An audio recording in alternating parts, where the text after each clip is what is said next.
Greetings to all who are sharing this time and space. I am having a contemplation today that I felt like sharing aloud and letting other people journey through with me related to the paradox of individuality and incorporation or the collective. And this is a lesson that is streaming through to me from the axis of Leo and Aquarius. And with this being an age of Aquarius time frame, that sign has a lot going on or a lot to be thought about. But it's always good to look at a sign in opposite but equal complementary relationship to the sign across the table, which is Leo. And I always refer to that as the axis of centrality.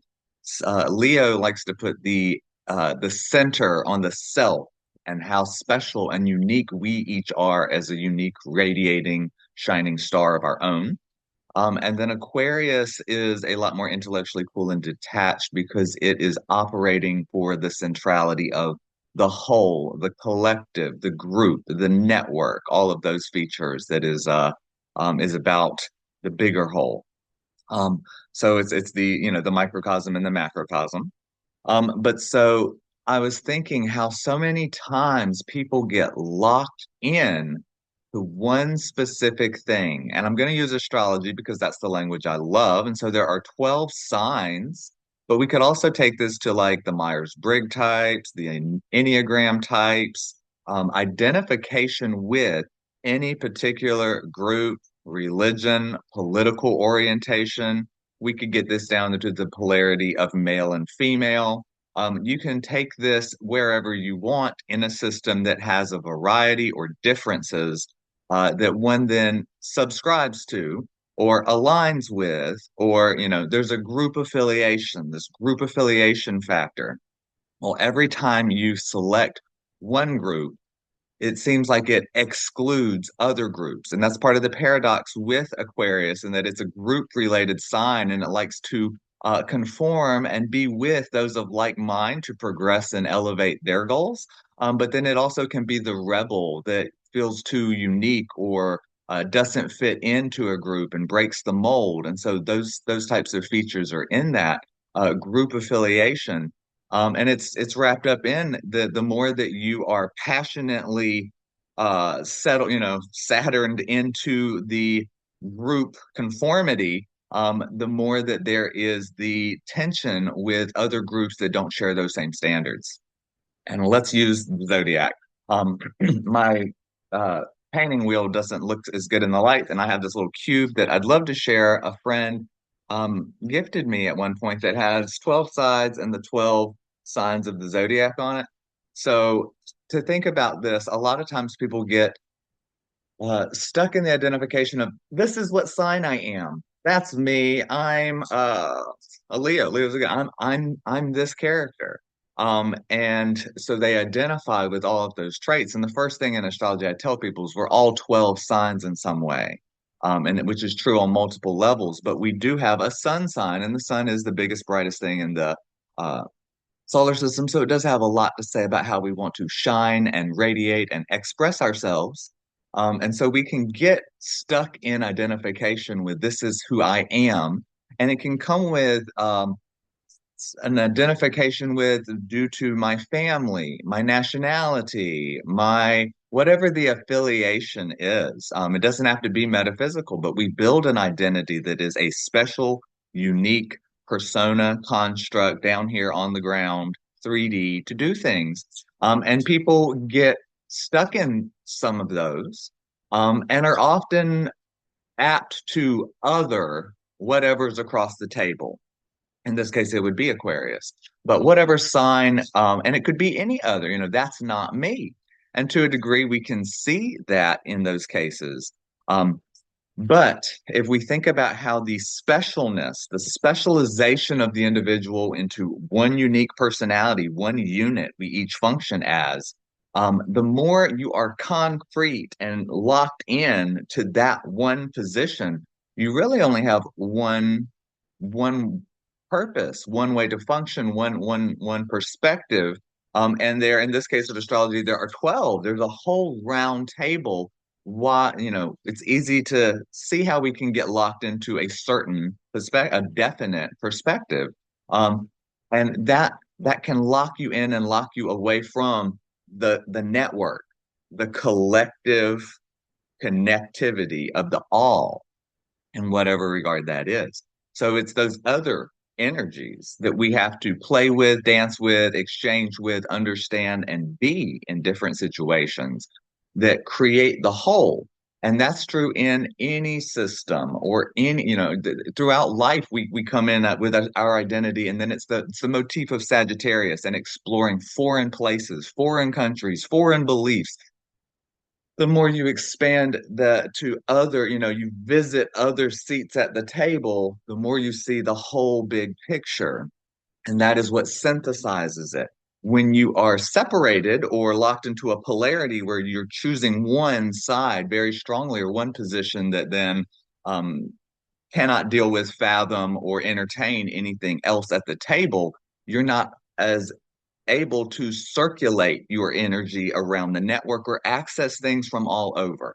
That is Aquarius. Aquarius has access to the all. It's the realm of the sky, the realm of the star. It's the realm of the network that electrically translates and knows the computer brain and is detached about a position because it accesses all in support of elevating and progressing whatever the total aim is. Okay.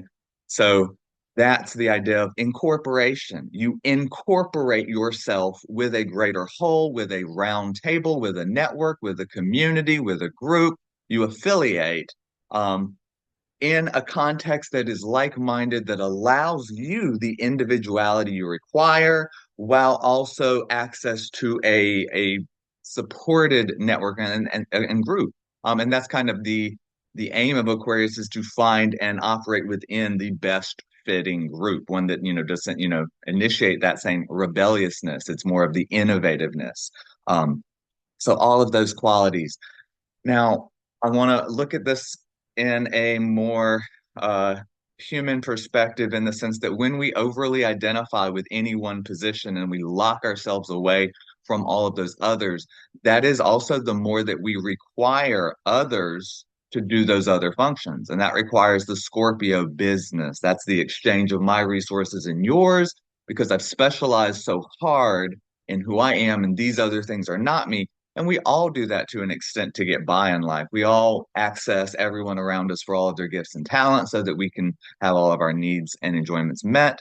Um, but if you are able to let go of your fixed position at times, the more you are able to fluidly open and access the all, like a computer database, um, you can pull from the streams of information and modality that best support whatever at any given time. So it's like you can phase in and out of your individuality and then the multidimensional context of everything that is and exists.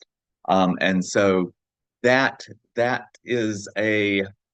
um, is a difference between holding it all together in one locked position and then being openly receptive to the hive. I mean, the Aquarius also has that hive component, or the all.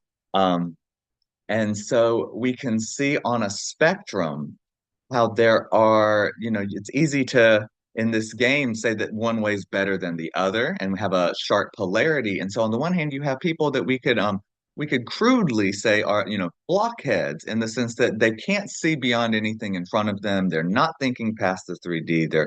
They are only this one encapsulated box, and that's their specification. Their specific, I do think of the earthy signs in this way. It's like the more earth is encrusted, the more the psyche is in that mode. So we have people that are very locked into a specialized position of who they are.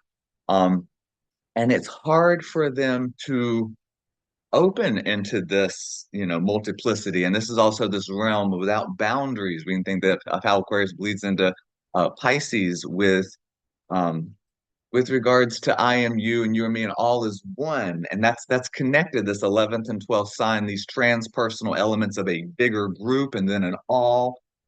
It's that accessing, and that can be difficult for someone when it's in a very, contracted uh, 3D personality, just me, what I identify, my family, my nation, my identifiers.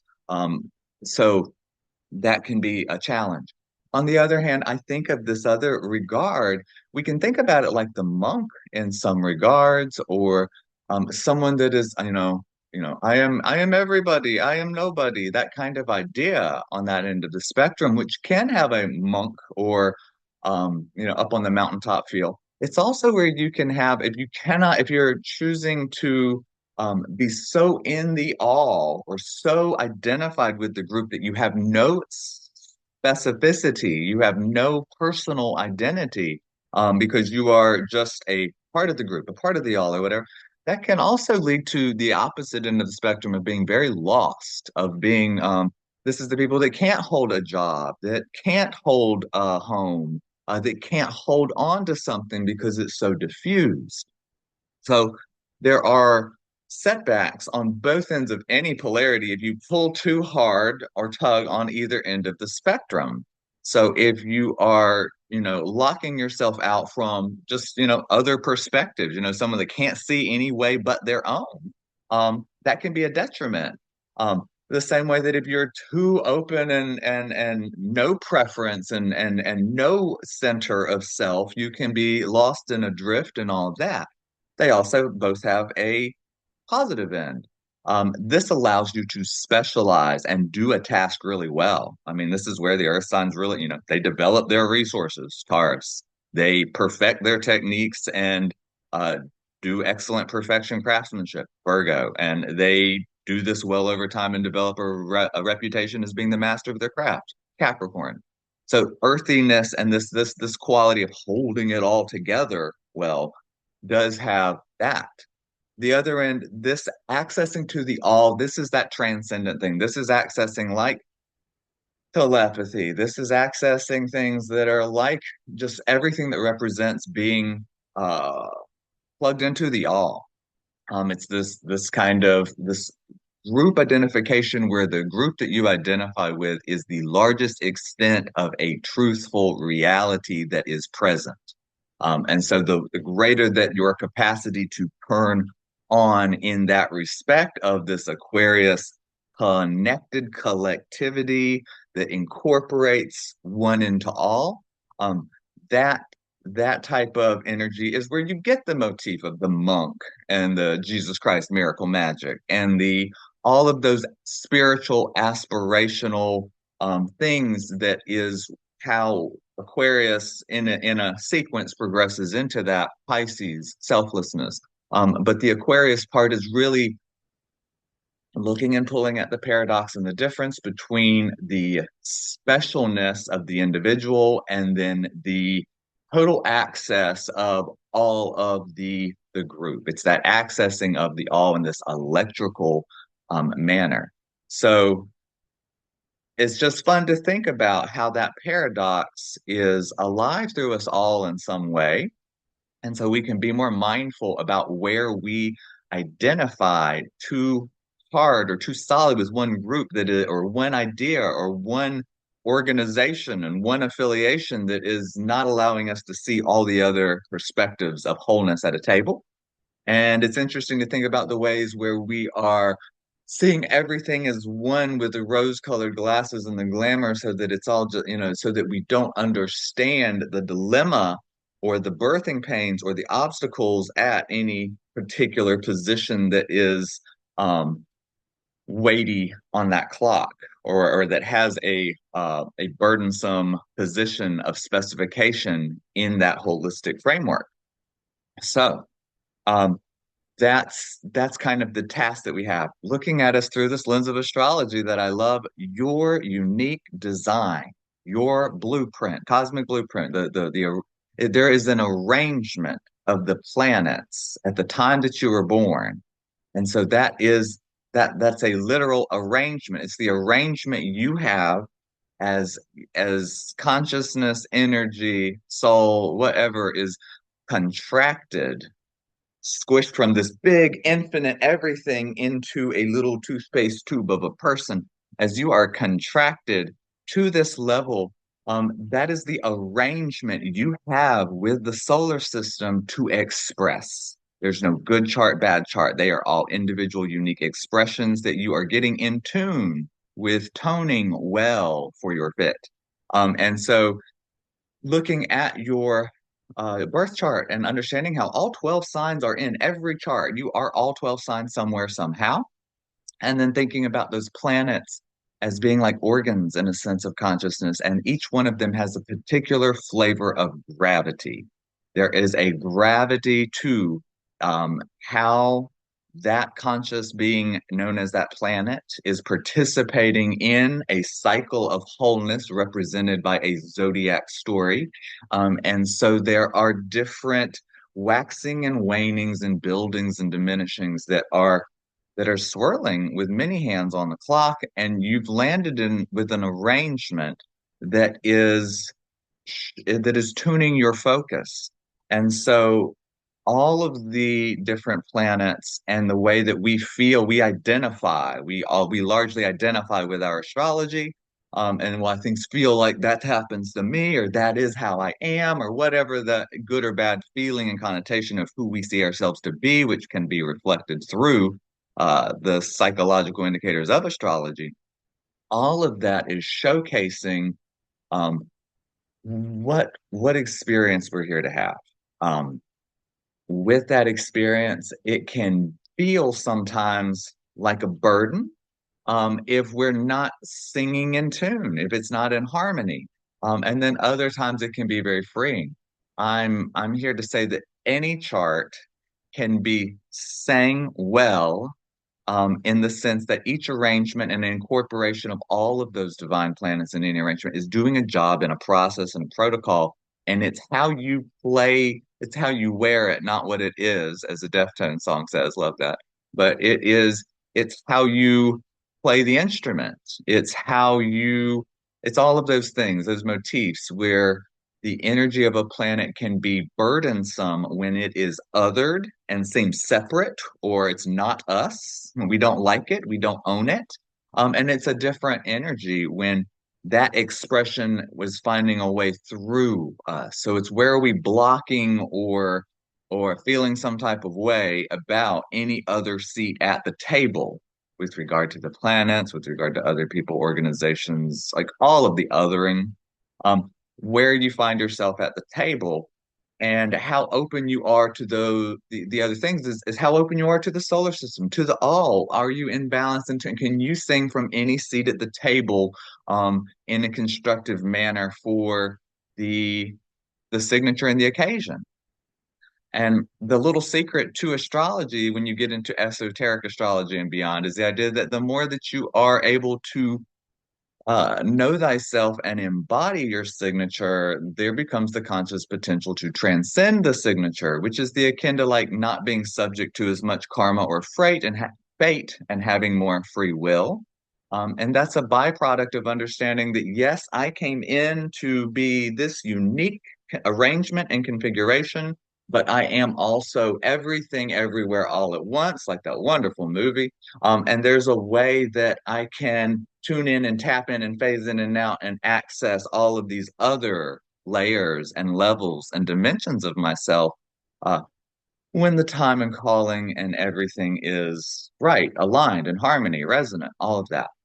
So it's seeking the truth of those qualities of alignment and harmony and resonance in reality that allow us to phase in and out and access all of that while also playing our specific part wherever. And we will then be able to play uh, whatever part is required. It's being able to be more multifaceted, being able to play multiple parts simultaneously. Or it's like being an actor in that sense of playing different roles. All of those motifs. So thinking about this in those lenses of astrology is especially fascinating as well.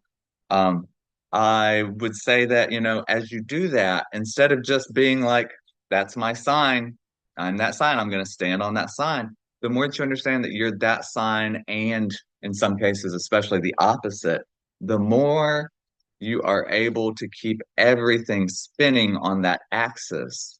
And you're able to switch axes and again, you can integrate whatever energies are required.